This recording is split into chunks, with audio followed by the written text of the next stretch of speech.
আসসালামু আলাইকুম। চট্টগ্রামের মশলার রাজ্য থেকে আমি কিছু মশলা নিয়ে এসেছি এবং আজকে রান্না করে দেখব সেই মশলার গুণগত মান আসলে ঠিক কীরকম। তার জন্য আমি এখানে 1 কেজি গরুর মাংস নিয়ে নিয়েছি, সাথে কিছু আস্ত গরম মশলা, পেঁয়াজ কুচি, আদা রসুন বাটা আর সাথে সেই প্রিমিয়াম মশলাগুলো। তো চলুন রান্নার সাথে আর থাকুন আমার। তো প্রথমে আমি এখানে সরিষার তেল দিয়ে নিয়েছি, সাথে আস্ত গরম মশলা দিয়ে নিয়েছি কিছু, এলাচ, তেজপাতা, দারচিনি এবং তারপর আমি পেঁয়াজ অ্যাড করে নিচ্ছি। পেঁয়াজ এখানে মেজারমেন্ট কাপের প্রায় 2 কাপ পেঁয়াজ আমি দিয়েছি। পেঁয়াজটাকে ভালোভাবে ভেজে নেব।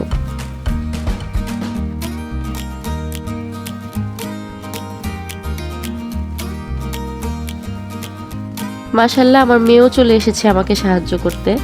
আমার মনে হয় ছোটবেলায় এই কাজটা কম বেশি আমরা সবাই করেছি।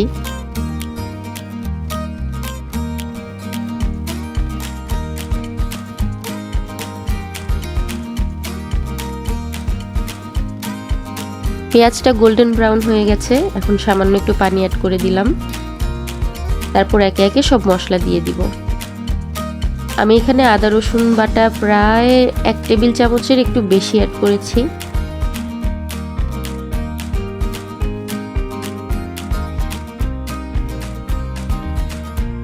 এখন একে একে সেই প্রিমিয়াম মশলাগুলো দিয়ে দিব।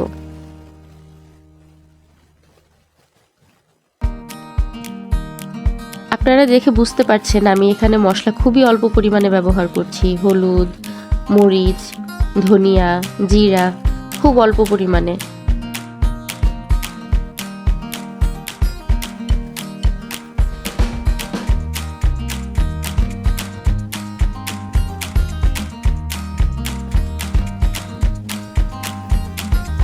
এই গরম মশলাটা মেশানোর সাথে সাথে এত সুন্দর সুঘ্রাণ বের হচ্ছিল যা আমি আপনাদেরকে বলে বোঝাতে পারবো না। তার জন্য আপনাদেরকে এই মশলা কিনে রান্না করে দেখতে হবে। দেখুন কত সুন্দর কালার চলে এসেছে। আমি লবণও অ্যাড করে নিয়েছি। এখন আমি 1 কেজি গরুর মাংস দিয়ে দিচ্ছি।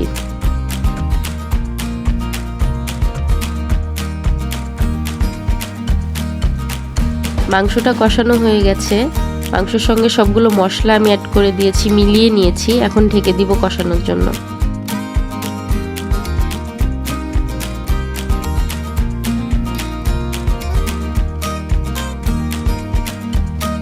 এখন আমি পরিমাণ মতো পানি দিয়ে দিব মাংসটা সেদ্ধ হয়ে যাওয়ার জন্য।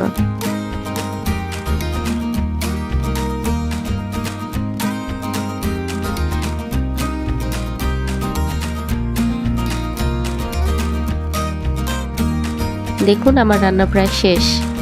এত সুন্দর রং এসেছে এত অল্প মশলায়।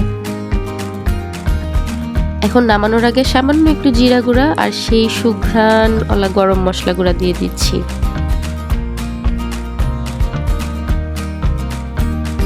আমার রান্না কিন্তু কমপ্লিট।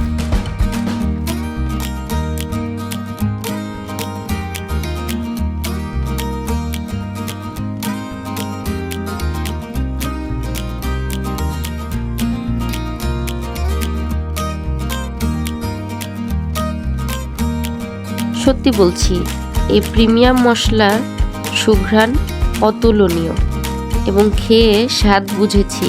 একদম মনে হচ্ছে নানি দাদিদের হাতের রান্না। এরকম মশলা থাকলে 1 পাতিল গরুর মাংস শেষ করা কোনো ব্যাপার না।